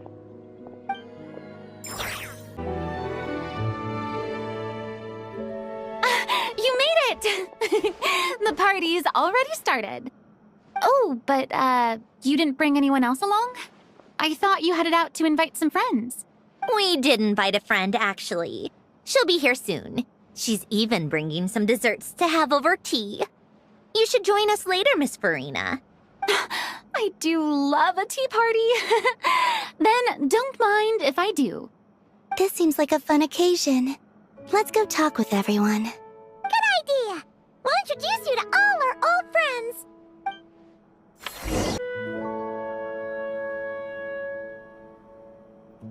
Nervalat! You came to the celebration too! Yes. I can only hope my presence does not make anyone ill at ease. Who's this? All right! This is Nervalet, the Udex of Fontaine. And this is Columbina and Cinderone. Greetings. Hello. These two must be the Fatus and former Fatus related to the recent incident in Nordcry. I read about them in the diplomatic report. The Udex? Oh, the dragon that cries a lot. Oh, well... Jeez, Columbina. That's your takeaway from all those Fatui meetings? Seriously? Is that truly how I'm portrayed in the Fatui's intelligence? You must put a lot of people in prison then. Well, it would be more accurate to say I pass judgment on their crimes. All trials in Fontaine strive for fairness and justice, so as to avoid imprisoning the innocent. So, only the people who deserve it get sent to prison. Well, deserve is quite a subjective metric, is it not? At the very least, I can promise that in every trial over which I preside, I make every effort to deliver a fair verdict.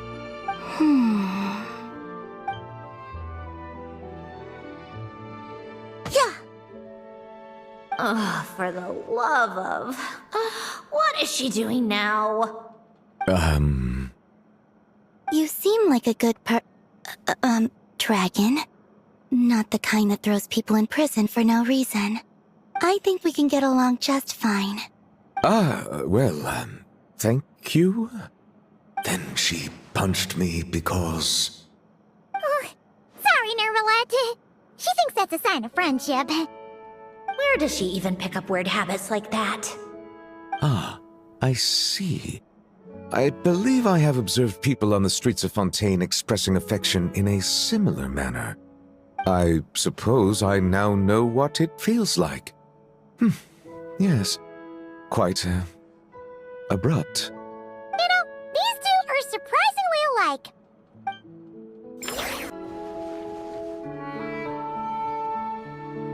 You made it. Sorry for starting the celebrations without you. No worries at all. We're just glad everyone's having such a great time. Oh, right. You've probably seen them around already, but let us introduce you for real. This is... Miss Columbina and Miss Guillotin, right? Oh, we saw the film you were in. It was so touching. Yep. This one started bawling her eyes out right next to me in the theater. I know. I didn't bring nearly enough tissues. Thanks. We saw your film, too. I memorized all your names. Oh, guess we can skip the introductions then. Our effects were pretty over the top, right? Some of the extras in the big scenes were actual members of the Spina di Rosula. So basically, your contribution was creating realistic-looking chaos. That wasn't the only realistic aspect. Miss Chevres and Miss Emily were also kind enough to lend their expertise on criminal investigations and forensics. Oh, it was nothing. I was just honored to take part and help out. Wow! No wonder your film turned out so good! You basically had an expert in every field. Talk about a stacked crew! Oh, speaking of, want to join in on a round of tabletop troupe later, Miss Columbina and Miss Guillotin? I mean, what better place for a party than a party? Here we go again. That sounds interesting. Yes! Persuasion successful! What about you, Miss Guillotin? I guess one round couldn't hurt. Critical success!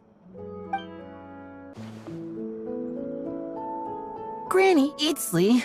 You're really not going to let us borrow these cute little stuffed toys for our magic show? First of all, Seat Laline and Eats Papa are Chi-Chi meal. They have inauspicious stars sealed within them, and they're my helpers, not toys. But the Grin Malkin Cat and Boggle Cat box are Linny and Lynette's helpers. And they still make good partners on stage. Agreed. We've never had a Chi-Chi meal pop out of our hats before. It would be quite the surprise. I think the audience would love it. If this was the Masters of the Night Wind, these kids wouldn't have even had the guts to say my name, let alone pester me like this. I'm terrible at dealing with requests like this. Oh, Traveler, quick, save me! You think you're so funny. Lady Sandrone. Lady Columbina. Hello. Don't look at me like that. I don't have any mechanisms for you to break. Don't be fooled by my sister's demeanor, Lady Sandrone. She's just as delighted as the rest of us to have you back. Well, I suppose when I'm not so busy, I could find some time when Arlecchino is around and bring over a few gifts to the House of the Hearth. You're too kind, Lady Sandrone. I'm sure just your visit alone would make Father more than happy. I just need to borrow them for a bit. I'll pull them out of my hat, give them a quick hug, then give them straight back. When did hugging become a part of it? Oh! I could lend you pair, so you have something to hug in the meantime. He gives really good hugs. I don't need something to hug in the meantime. The issue was never the hugs. How about this? You can have 2 VIP tickets right next to each other. Excellent view. Right next to each other? Yep, super quiet. No one will bother you. I'm sure you'll have a great time. Fine. Wait a second! Mr. Baptiste and Veronique! You're here! Friends of yours? Veronique is the prop manager for Musketeer Pictures, and Mr. Baptiste is the author of The 2 Musketeers. Yeah, former prop manager. Now we're just 2 criminals serving our time. Thanks to Duke Risley and Nurse Sigewin looking out for us. Not too bad, actually. You make it sound like I'm giving you special treatment. I just think the method of justice you chose to pursue is one people can respect. You are far too modest, Your Grace. The only reason we were even able to come to the surface for the festival is because you fought for it. It's also just good for the physical and mental health of the prisoners in general. Anyway, I suppose I have you to thank for keeping the Wingalet in such good shape. I never knew she could look so striking. I didn't do anything special. It was mostly the Traveler and the others. Don't sell yourself short, Miss Guillotin. You are the current captain, after all. In light of that, I have to ask, do you mind if I leave up some of the installations so the people back at the fortress can also enjoy the aquarium? Huh? Like I said before, I just think it would be good for the inmates who clean and maintain the Wingalet to see their work put to good use. Besides, maintaining an aquarium is sure to be a lot more interesting than scrubbing rust off the walls and deck. Of course I don't mind. I'm grateful you even want to keep it. Great. Then it's decided. That's amazing, Sandrone. We should go hang out at the Fortress of Meripede later, then. You do know you just invited me to hang out in prison, don't you?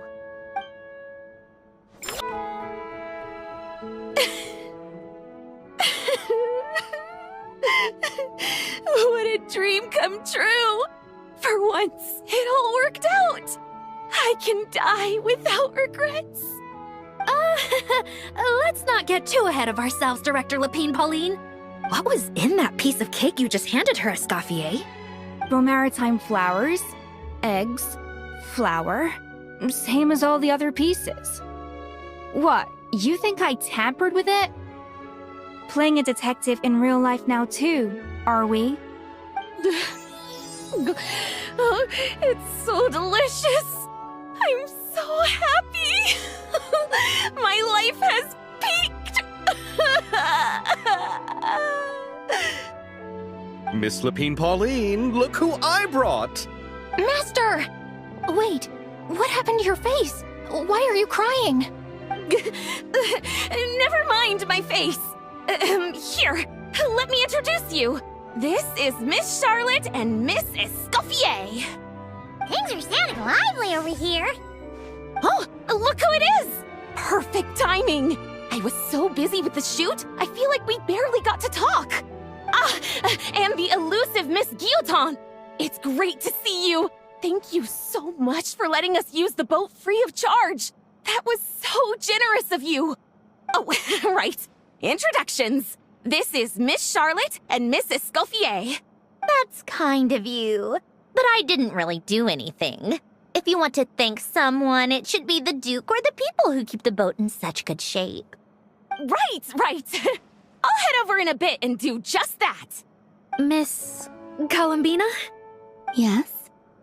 Could I interview you sometime? I'll treat you to some gâteau de bord for the trouble. There's only a limited amount available each day. Oh, but it's an absolute must-try when you're in Fontaine. Oh, sure. Bold of you to use my own cake as a bribe right in front of me. You know what? When else are we all going to be together like this? Come on, everyone! Grab your drinks!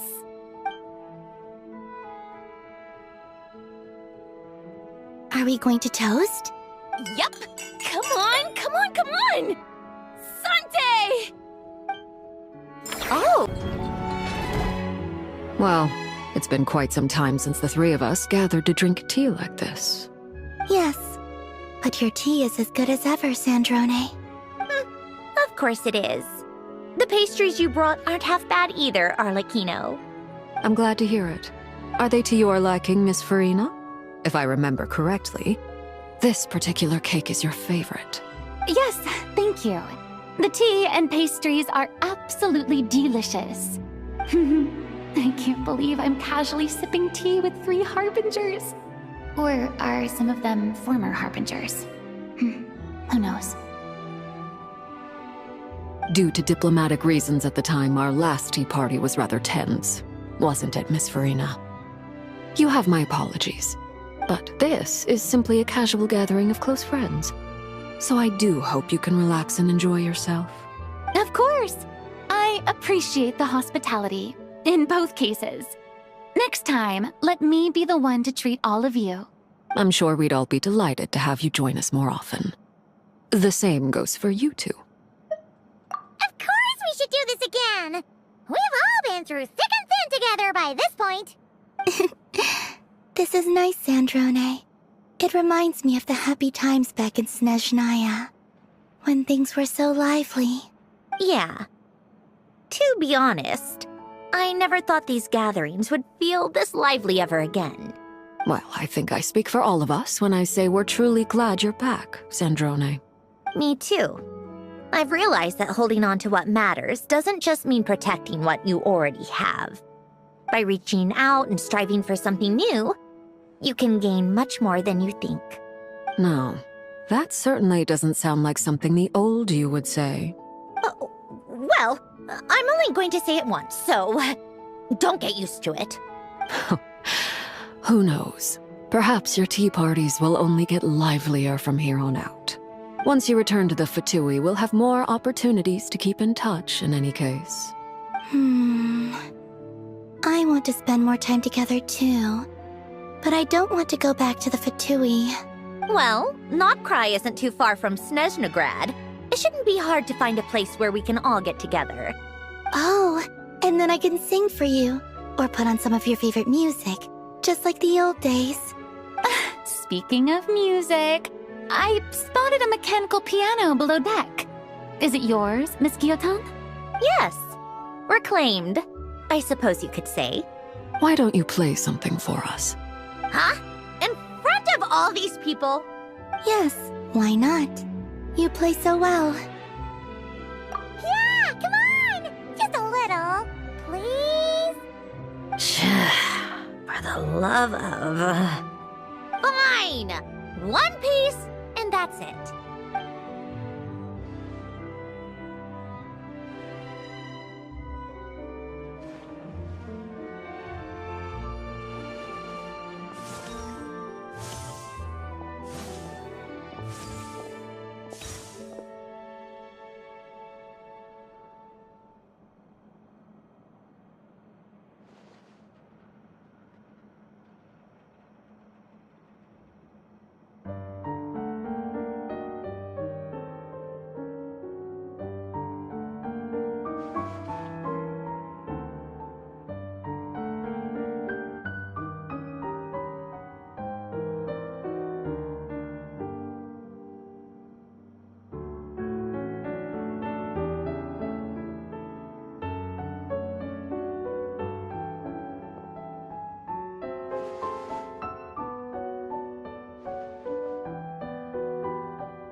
Musketeer pictures! Everyone ready? I'm not sure I should be in this one. Of course you should. You might have primarily helped out another crew this time, but you're still a member of Musketeer Pictures. All right, thanks. I'll still stand a bit off to the side, though. Can I be in the picture too? Of course, Miss Veronique. I would have loved to have you in the last one, too, if circumstances had allowed it. Thank you, Director Xavier. Do I really have to be front and center? You're one of the lead actors! Of course you do! Nervous, Sandrone? No! All right, look at the camera! And 3, 2, 1... Musketeer Pictures!